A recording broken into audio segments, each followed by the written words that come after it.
বলতে পারি, হিন্দিতে একটু একটু পারি।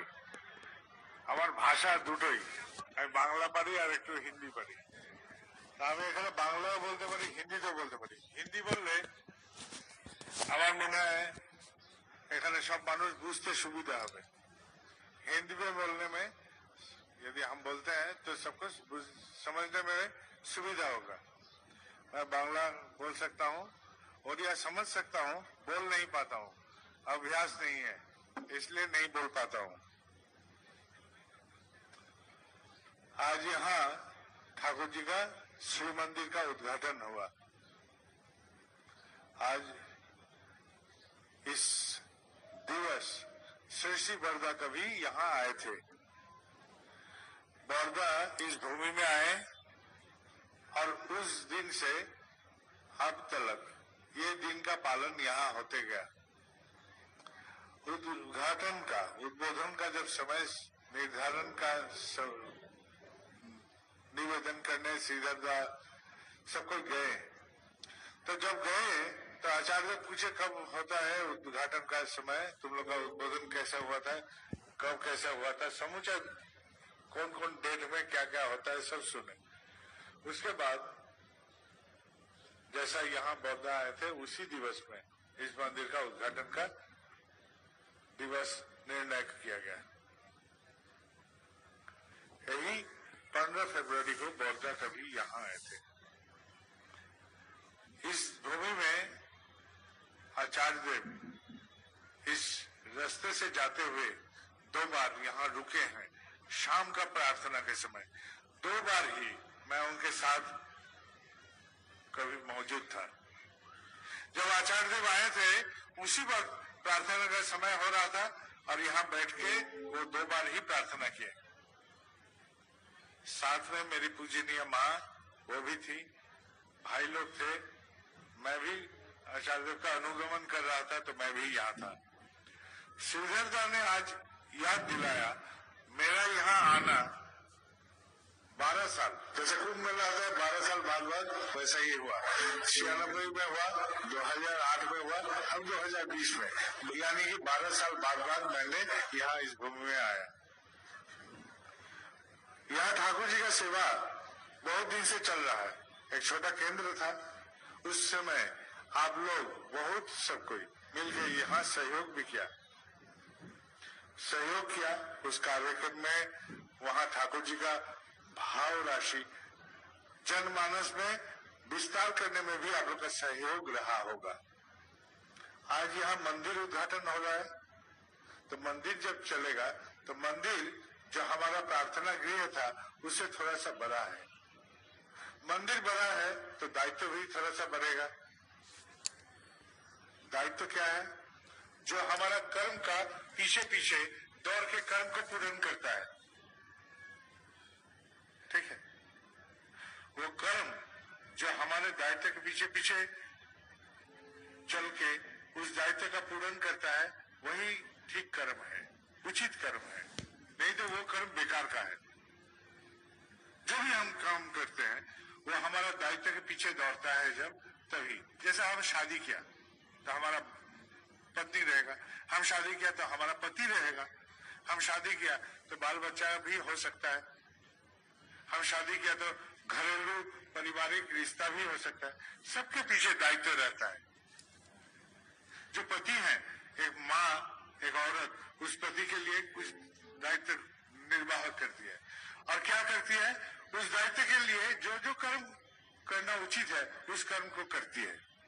एक पति जब पत्नी को ब्याह करती है तो उसके पीछे भी एक दायित्व रहता है, तो उस दायित्व के पीछे उनका कुछ कर्म होना चाहिए। एक छात्र जो पढ़ता है उसके पीछे भी एक दायित्व है कि ये विद्या को हमको हासिल करना है और इस विद्या को हासिल करके खाली याद रख के हमको उल्टी नहीं करना है, हमको इस विद्या से जिंदगी का अच्छाई जो है उस पर आगे बढ़ना है।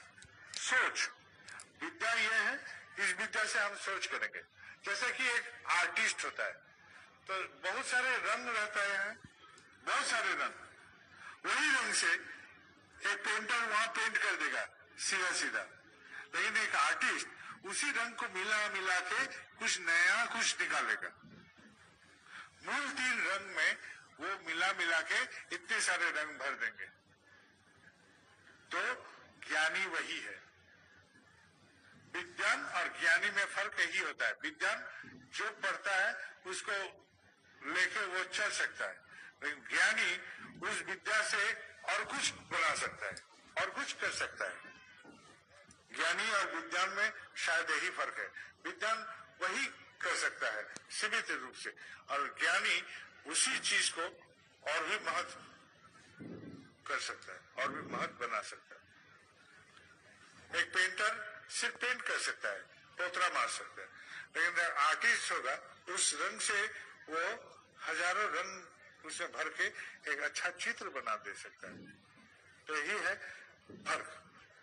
तो विद्यार्थी भी वही दायित्व का निर्वाह करे जो हमारा दायित्व है, सामाजिक दायित्व है, कर्तव्य है, वही कीजिए। एक संतान के रूप से आपका एक दायित्व रहता है माँ बाप के प्रति, समाज के प्रति। हमारा सिर्फ मेरे व्यक्तिगत इच्छा अभिलाषा पर दायित्व है ऐसा नहीं, मेरा सामाजिक एक दायित्व है। हम समाज को बेहतरीन कुछ दे सकते हैं। हम विज्ञान जरूर है लेकिन व्यवहारिक ज्ञान कम है। जैसे कि हम प्लास्टिक का उपयोग करते हैं, अब प्लास्टिक जहां तहां फेंक देंगे वो समस्या खड़ा कर देता है। जमीन में पड़ता है तो जमीन का उपज को नष्ट कर देता है। हम रसोई में जो तेल व्यवहार करते हैं उस तेल का जो जला हुआ शेष अंश रहता है उसको कहीं भी हम धल देते हैं। घर में हम बीमार हैं, घर में दवाई सब रहता था, वो दवाई को हम जैसे तैसे फेंक देते हैं। वो कहाँ कर रहा है, क्या समस्या कर सकता है, उस पर हमारा ध्यान ही भी नहीं। लेकिन हम लोग सबको विज्ञान है, सबको पढ़ाई लिखाई किया है, सबको अपना पहले जैसा विद्या का अभाव था, लेकिन अभी तो विद्या मेरे पास है, लेकिन हम इसका प्रयोग नहीं कर पा रहे। इसलिए ज्ञान से हम कमी रह जाता है। ज्ञान नहीं है, अज्ञान हो जाते हैं। सिर्फ विद्या है लेकिन उसको प्रयोग नहीं कर पा रहे हैं। प्रयोग जब करेंगे तभी हम ज्ञानी हो जाएंगे। हालांकि बहुत पुराना एक कथा है, स्वदेशे पूज्यते राजा विद्वान सर्वत्र पूज्यते, यानी कि जो प्रकृति विद्वान है, ज्ञानी है, वो सर्वत्र पूजा पाएंगे। लेकिन हम विद्या को यदि हम परीक्षा का एक रिजल्ट का माध्यम बना देते हैं, एक जगह में पहुंचने का माध्यम बना देते हैं, तो वो ज्ञान नहीं होगा। ज्ञान है उसका प्रैक्टिकल एप्लीकेशन, उसका वास्तविक प्रयोग। हम संतान हुए हैं तो माँ बाप के प्रति क्या करना चाहिए, हमारे परिवार के प्रति क्या करना चाहिए, हमारे समाज के प्रति मेरे क्या कर्तव्य है, ये जानना जरूरी है। हम पिता हुए हैं तो हमारे संतान के प्रति जैसा कर्तव्य है तो मेरे परिवार के प्रति वैसा कर्तव्य है, परिवेश के लिए भी हमारा कुछ कर्तव्य है। सिर्फ मेरा परिवार, सिर्फ मेरा पत्नी, सिर्फ मेरा बेटा, तो वो आदमी छोटा रह जाएगा। क्योंकि पुरुष का गुण है एक्सपांशन, वृद्धि, वो फैलेगा, वो बहुत फैलने वाला है। फैलता है किसके गुण से, एक औरत के गुण से, और वो औरत जिसको जितना धकेलेगा वो पुरुष उतना बढ़ेगा। ऐसा ही नियम है, प्रकृति ऐसा ही है। तो आप अपना पति को कितना देखना चाहते हैं वो बात है। आप अपना पति को अपना बना के रखना चाहते हैं तो जैसा आप समुद्र के किनारे जाइए, पुरी में एक रेत को पकड़िए तो रेत निकल जाएगा, तो पति को ऐसा पकड़ के रखिएगा, धीरे धीरे पति वैनिश हो जाएगा। पति को आदर्श के पीछे भागिएगा, दौड़ाइएगा तो पति को और भी पाइएगा, क्योंकि वो आदर्श से युक्त है। बाहर में जाइए, बहुत सारे वृद्धाश्रम है, सामाजिक ऐसा कोई स्थिति है जहां बुजुर्गों को देखभाल के लिए एक संस्थान बनता है, लेकिन एक सत्संग के परिवार के पास जाइए, एक बुजुर्ग पिता को भी देखता है। वहां वृद्धाश्रम का प्रयोग नहीं है। क्यों नहीं है? क्योंकि हम ठाकुर जी को पकड़े हैं। हम ठाकुर जी को पकड़े हैं इसलिए नियंत्रित है। जो ठाकुर जी से संयुक्त रहेगा वही नियंत्रित रहेगा, नहीं तो हम अपना सब कुछ लेके अलग दिशा में चले जाएंगे। पैसा है तो हम अपने लिए इतना उपयोग कर लेंगे या दुरुपयोग कर लेंगे कि हम डिसबैलेंस हो जाएंगे। बेटा आएगा पॉकेट मनी दे देंगे, ये आएगा उसको उतना पैसा दे देंगे, तो डिसबैलेंस कैरेक्टर हो जाएंगे। हम बैलेंस में कैसे रहते हैं?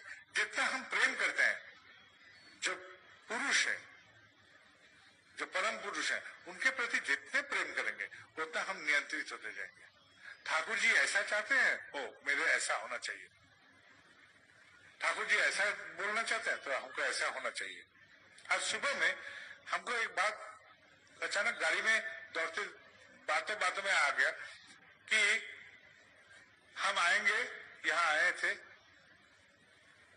तो आने के समय तो देख रहे हैं तो हमने विनायकदा से आग्रह किया कि विनायकदा आपका गाड़ी से हम जाएंगे।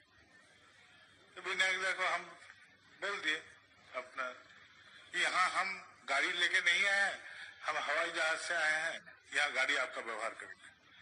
सुनने में आया कि मेरे साथ दिल्ली से आए थे विनय भाई, वो गाड़ी चला रहे थे तो वो थोड़ा सा उसको झाड़ू मार रहे थे, तो विनायकदा भी स्वयं हमको सुनने में आया चले आए वहां उसको साफ सफाई में सहयोग करने के लिए। तो उनका तो जरूरी नहीं था, वो ठाकुर जी से प्रेम करते हैं, इसलिए ठाकुर जी का कोई वंशज इस कार्यक्रम में जा रहे हैं, इसलिए भाव होके वो निकल के ये काम किए। उनका जरूरी नहीं था। हम क्या काम करते हैं उससे मेरा मर्यादा का छोटा नहीं होता है। हम किसी मंदिर में गए और नाला में देख रहे हैं कचरा पड़ा है, किसी से हम बोल नहीं पा रहे हैं तो हम खुद नहीं साफ करते हैं। हम सोचते हैं कि इसको करना जरूरी है, उसको करना जरूरी है। अभय भाई को बोले भुवनेश्वर में जाएंगे तो अभय भाई को बोल देंगे अभय भाई वो गेट के पास देखते हैं कचरा पड़ा है देखिए, तो हम खुद नहीं प्रयोग करते हैं क्योंकि वो तो मंदिर मेरा नहीं है, वो तो अभय भाई मामा घर से ले आया था मंदिर। ऐसा होता है क्या? ऐसा तो नहीं है। वो मंदिर तो मेरा भी जितना ही है जितना अभय भाई का है। इस मंदिर में दिन में बत्ती जल रहा है, हम पुरोहित को खोजते हैं, देखिए तो दादा भाई ना वो बत्ती तो जल रहा है, कभी हम जाके खुद नहीं बत्ती बुझाते हैं। हो सकता है कि भाईना का भूल हो गया। हम मंदिर में आएंगे, यहाँ देखते हैं कचरा पड़ा है, नहीं उठाएंगे। हम यहाँ आएंगे देख रहे हैं कि कुछ ऐसा सामान्य जो है जो हम कर सकते हैं, प्रयोग कर सकते हैं, उसको प्रयोग नहीं किए तो हम अज्ञानी ही रह जाते हैं। ठाकुर जी को पकड़ कर भी हम पूर्ण नहीं हो रहे। यही हम बोल रहे थे कि विद्या का प्रयोग जैसा होना चाहिए, भक्ति का भी प्रयोग होना चाहिए। भक्ति का भी प्रयोग होना चाहिए। हम तुमसे प्रेम करते हैं, आपसे हम प्रेम करते हैं ठाकुर। ये मंदिर आप रहते हैं, ये मंदिर क्यों, ये धरती में सब कोई आपका ही है, तो हम अप्रेम किसको करें? अप्रेम किसको करें? छोटा छोटा अप्रेम, हम किसी को अप्रेम देंगे तो वही अप्रेम मेरे हृदय में रह जाएगा। वो अप्रेम हमको बढ़ाते रहेगा और हमको सताते रहेगा। और ये अप्रेम ऐसा एक विष है जो हमारे भीतर एक बार घुस गया तो वो बढ़ते जाएगा। आपका पति के प्रति एक दोस्त देखने का अंदाज तैयार हुआ तो वो चीज आपको बढ़ाते रहेगा भीतर भीतर, और कभी इतना बड़ा झगड़ा का सूचना कर देगा। पत्नी का प्रेम में कोई चाहत नहीं रहता है। जैसे मेरा पत्नी मेरा कपड़ा नहीं धोएगा, मेरा पत्नी मेरा खाना नहीं पकाएगा, मेरा पत्नी मेरे घर परिवार को देखेगा नहीं, फिर भी मैं प्रेम करता हूं। प्रेम का शर्त ऐसा होता है। प्रेम में कोई शर्त नहीं होगा कि हमारा ये चीज कर देगा तो प्रेम होगा। प्रेम निश्चर्त है। मेरा पति मेरा कुछ काम नहीं करेगा फिर भी मैं प्रेम करता हूं, उसको राजकुमारी महसूस कराता हूं, वो हमसे प्रेम करने लगेगा। हम पहले प्रेम करें तब। तो अब प्रेम यदि हम पत्नी के प्रति एक बार प्रदर्शन करते हैं तो वो बढ़ते रहेगा और एक दिन वो भी बखेरा खड़ा कर देगा। तो प्रेम का यही निशानी है। यदि हम ठाकुर जी का किसी भी जगह के किसी भी आदमी के प्रति अप्रेम रखते हैं, वो अप्रेम धीरे धीरे ठाकुर जी के प्रति भी पहुंचेगा। हम कितने सारी को देखे हैं कि एक गुरु भाई दूसरे गुरु भाई से अप्रेम करते करते एक दिन एक अभिमानी होके वो ठाकुर जी से दूर हो गया, ना मंदिर में जाता था ना कहीं जाता था, तो ऐसा समस्या हो जाता है। तो बेहतर है, ज्ञानी क्या करेगा, आपसे ये बात लेके मेरा मत एक नहीं हो रहा है, आप अपना मत लेके चलिए, मैं अपना मत लेके चल रहा हूं। इस बार एक अच्छा दृश्य मिला हमको। हम गए थे बहरमपुर बंगाल का एक मंदिर, वहां मेरे बचपन का एक साथी है झंटू दा, तो उसने बाबा के वहां बैठे थे तो आचार्य बोले कि मंदिर शेष कर भी ना, আমি যাব কবে?